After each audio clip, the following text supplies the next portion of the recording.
Hi students, welcome to lesson number 31, Peasant Movement in Modern India. A social movement is a mass movement and a collective attempt of people to bring about a change or to resist any change. Social movements possess a considerable measure of internal order and purposeful orientation, and this strengthens the movement to challenge the established institutions. Social movement arises when there emerges an issue or a set of issues that affect a significant proportion of people in some way or the other. Gradually, these issues start gaining importance and result in mass participation of people and in collective action. Peasant movements are among one of the most important social movements in India. Indian economy is primarily an agrarian economy. The main occupation of majority of the population being agriculture, it was primitive in nature. It is the land which constitutes the major source of livelihood for the village people, but all the peasants who live in the villages do not own their individual land. Feudal lords had complete domination over the lands and there was an unequal distribution. With the emergence of agricultural capitalism, the growth of green revolution and the spread of education along with the development of agriculture, unrest among peasants have increased. After independence, the government's agriculture policy evolved a two-pronged strategy. On one hand, there was a need to modernize agriculture and increase production, and on the other bring about a uniform ownership system. In early 1960s, new agricultural policies were introduced popularly under the banner of Green Revolution, primarily to increase production. The policies were designed to provide financial support to the landowners and in turn increase their output by assuring access to all irrigational facilities. Only the rich and middle class farmers who could secure loans, invest in fertilizers and procure high yield variety seeds, as the agriculture policies did not touch upon redistribution of the agriculture produce, the condition of small and marginal farmers deteriorated drastically. The history of peasant movements can be traced to the economic policies of the Britishers, which have brought about many changes in the Indian agrarian system. Who is called a peasant?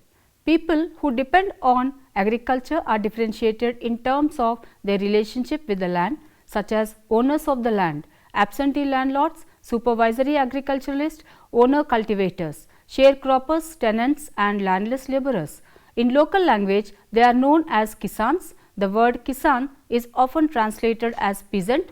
In the academic literature, the word peasant is used to refer to the agriculturalists who are the owners of small holding and carry on their agricultural work with the help of family labor, and it includes those who depend on land for their livelihood, such as the supervisory agriculturalists and landless labourers.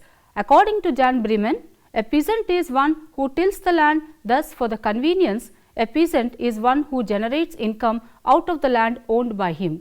According to Gsov, peasants are people who engage in agriculture or related production with primitive means and who surrender part of their produce to landlords or to agents of state. From this definition, the position of the peasant is clear.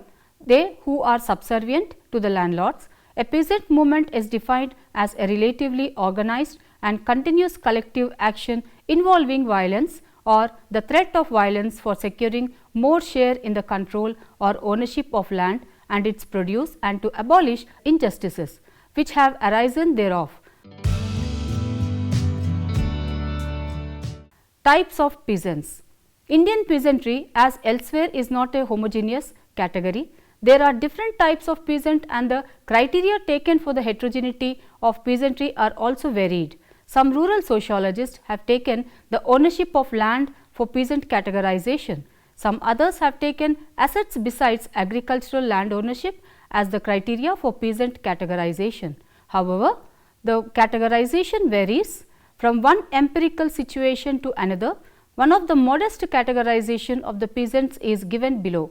On the basis of land ownership, Daniel Thorner has taken land ownership as the basis for classifying the peasant. The peasants who have the documents of the land ownership in their name are the maliks. Those who do not own the land ownership document patta but cultivate the land are the kisans, and the tillers of the land, the mazdoor, who earn their livelihood by working in the field of as agricultural laborers. On the basis of size of the land holdings, some state governments have classified the types of peasants on the basis of the size of their land holdings. Accordingly, the classification is as follows: rich peasant, peasants who own more than 15 acres of land; small peasants, peasants who possess land between the size of 2.5 and 5 acres; of marginal farmers, farmers who own land which is less than 2.5 acres. Landless peasants, these peasants earn their livelihood by working as manual laborers in agricultural lands of others, as they do not possess any land. They work as sharecroppers and subtenants. Class-based classification of peasants. According to 𝗧𝗦𝗔𝗧, class differentiation exists within peasantry. Growth of capitalism in rural peasantry has resulted in the exploitation of peasantry that has taken a class character. There are two categories of peasants: one, the big landlords, and the second, the agricultural laborers, who also include the sharecroppers. Peasant classification on the basis of resource ownership. Some sociologists have categorized the peasants on the basis of several other resources, such as utilization of the loans, tenancy, ownership of assets, credit from bank, and repayment capacity of loans. There are 5 types of peasant groups according to 𝗘𝗍𝗪: owner cultivator, largely owner cultivator, largely tenant cultivator, tenant cultivator, totally poor peasant. Due to the variety of criteria used for categorization of peasants, there is no uniform typology of peasants. In addition to this criteria used by sociologists, economists also used certain criteria for peasant types. They classified the peasants into landlords, rich peasants, middle peasants, poor peasants, and agricultural peasants. Despite the diversity of criteria for peasant categorization, any classification of peasants, land tenancy, and land size play an important role. Thus, both these combined together play an important role in determining the criteria for peasant classification. The agrarian unrest. Indian peasantry has witnessed certain ups and downs in its history. The peaceful and quiet peasantry has been transformed into an agitating peasantry. Peasants today are up in arms rightly observed by A.R. Desai. The history of peasant unrest goes back to first quarter of 1920s. A.R. Desai calls the unrest as the peasant struggle. Kathleen Gow calls it as peasant uprising. D.N. Dhanagare reviews the peasant agitation as a peasant movement. In the post-independent India, there has come a revolution in agriculture. It has increased the farm produce. The subsistence farm produce has become a surplus produce for the market. The agriculture has become capitalistic. Within the transformation in agriculture, the situation of peasants has also undergone change. This change has given rise to many problems. The peasants have demands. The relations between peasants and agricultural laborers have also undergone change. By considering the above said factors, we can understand the peasant movement in India. Peasant movements are among one of the most important social movements in India. The political behavior of the peasantry is mostly based on the factions, which are the integrated segments of the rural society. The rural society is dominated by the landlords and the rich peasants at the top, and the landless and poor peasants at the bottom of the social hierarchy. There is no unity or solidarity among the exploited sections of the peasantry, as they were divided among themselves due to their allegiance to the factions and are led by their masters. In rural areas, the land reforms and agricultural policies are not properly implemented. Land reforms benefited the small and marginal farmers, but not the landless. Further, the mechanization and commercialization and state-sponsored rural development programs benefited the rich and middle class peasants. Consequently, the number of landless agricultural laborers was unemployed increased at this juncture. The rural poor realized the need for a collective action in order to fight against injustice and also against the state that does not protect their rights. Peasants demand higher wages and better working conditions. These movements were organized by the Kisan Sabhas and the agricultural units of communist parties. The main purpose of all these movements is to strive to improve the economic conditions of all those who earn their livelihood toiling in agricultural fields and related work. Classification of peasant movements. In India, peasant movements are generally classified into pre-British, British or colonial and post-independence, according to Ghanshyam. According to women, there are certain movements which continue to despite the changes in the political power. These are the movements which started in the pre-independence era and are still continued, though with different goals. 𝗂𝗏𝗃 classified the colonial India into the following areas under the British rule as Raitwari, the areas under the princely authority as Zamindari and tribal zones. He calls the movements as peasant struggles in the colonial period and those of post-independence, agrarian struggles in the colonial period and those of post-independence agrarian struggles into two categories: the movements launched by the newly emerging proprietary classes comprising rich farmers, viable sections of the middle peasant proprietors and the streamlined landlords, and second, the movements launched by various sections of the agrarian poor in which the agrarian proletariat have been acquiring central importance. There are various classifications given by different scholars depending upon the period and issues involved.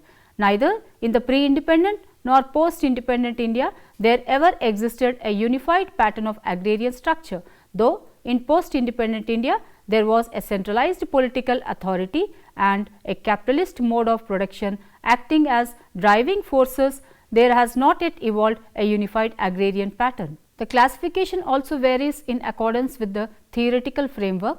Kathleen Gow classifies the peasant revolts into 5 categories. They are restorative rebellions to drive out the British and restore earlier rulers and social relations, religious movements for the liberation of a region or an ethnic group under a new form of government, social banditry, terrorist vengeance with the idea of meting out collective injustice, the mass insurrections for the redresser of particular grievances. Another classification of peasant movements, Pushpendra Surana, into 8 types based on issues such as the movements against forced cultivation of a particular type of crop, exploitation by money lenders, price rise, outside invaders and dynasties.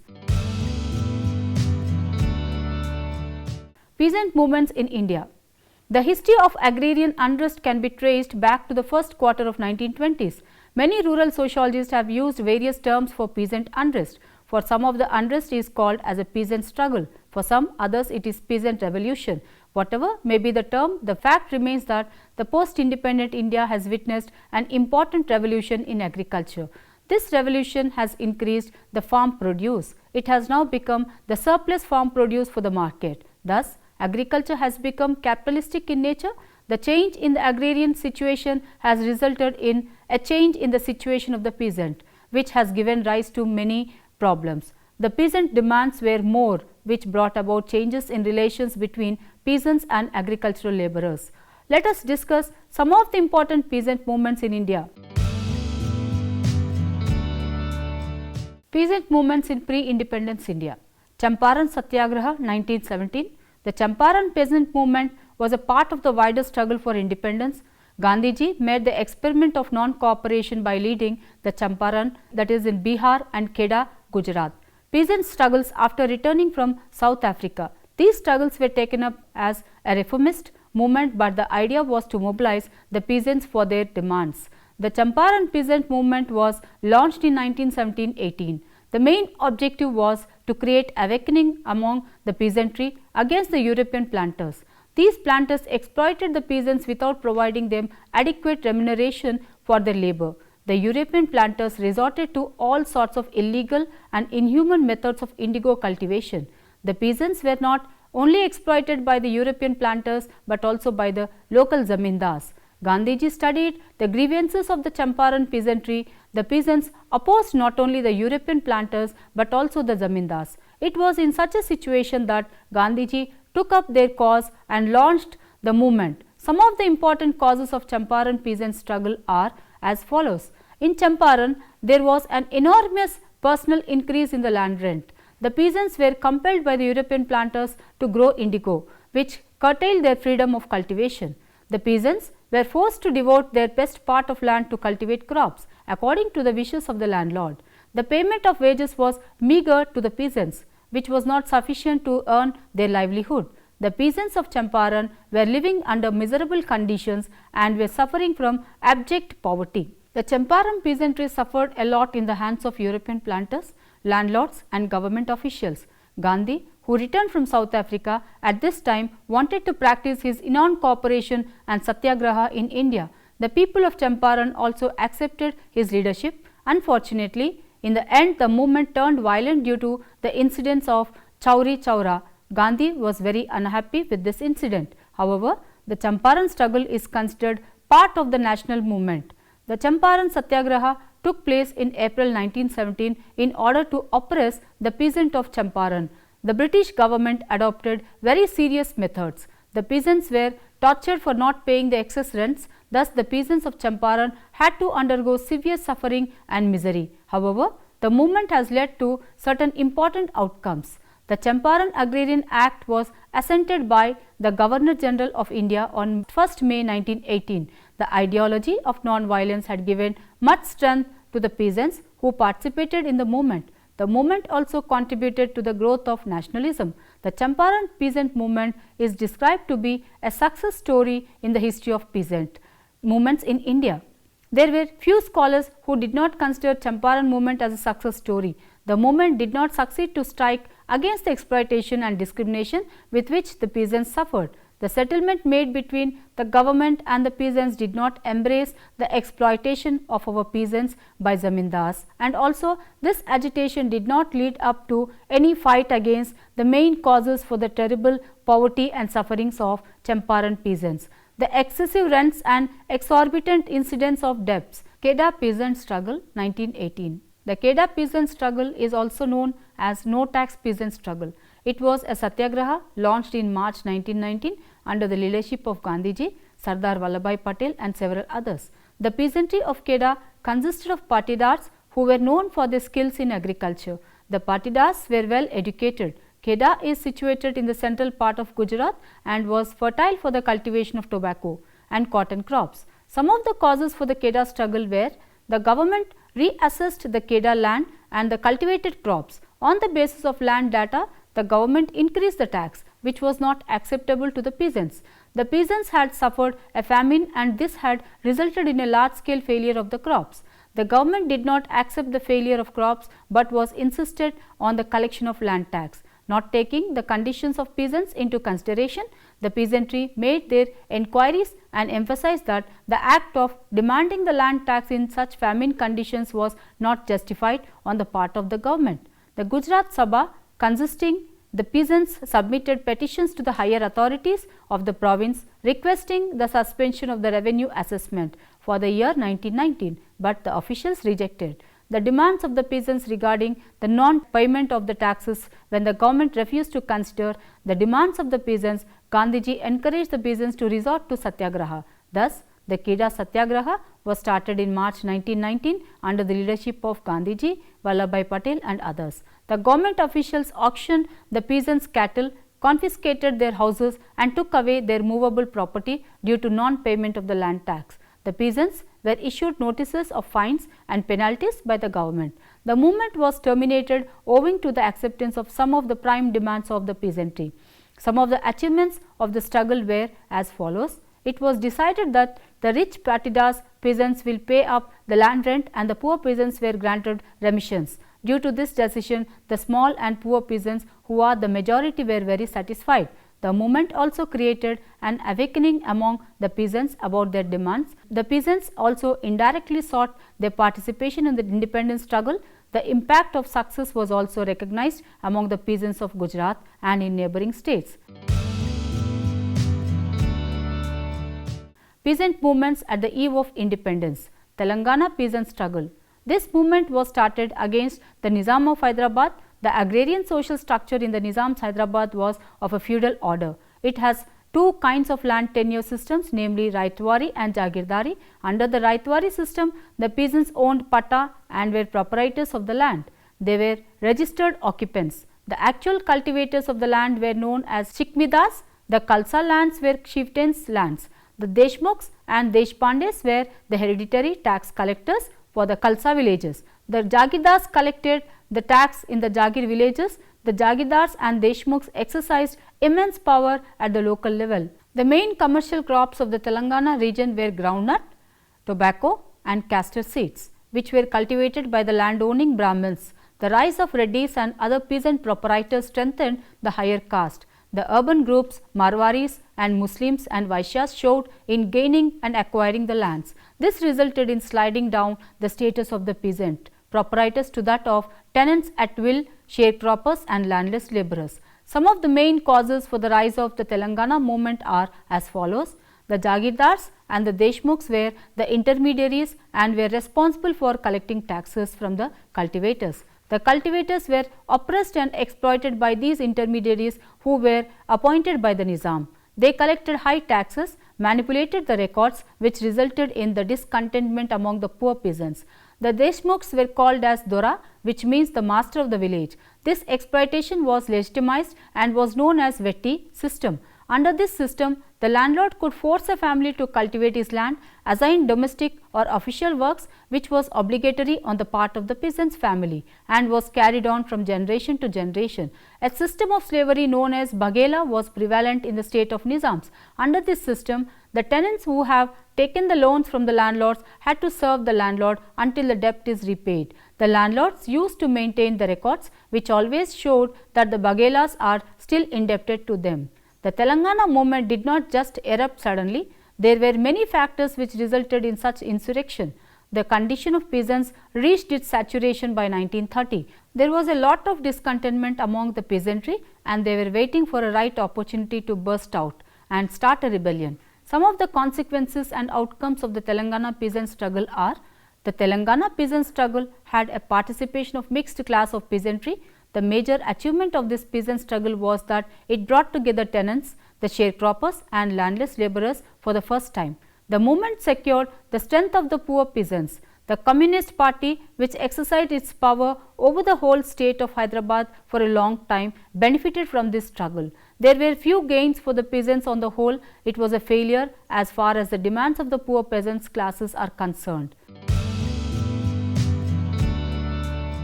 Summary: agriculture, which is the backbone of Indian economy, and the peasant who depend on agriculture is the main occupation for him. The history of peasant movement can be traced to the economic policies of the Britishers, which have brought about many changes in Indian agrarian system.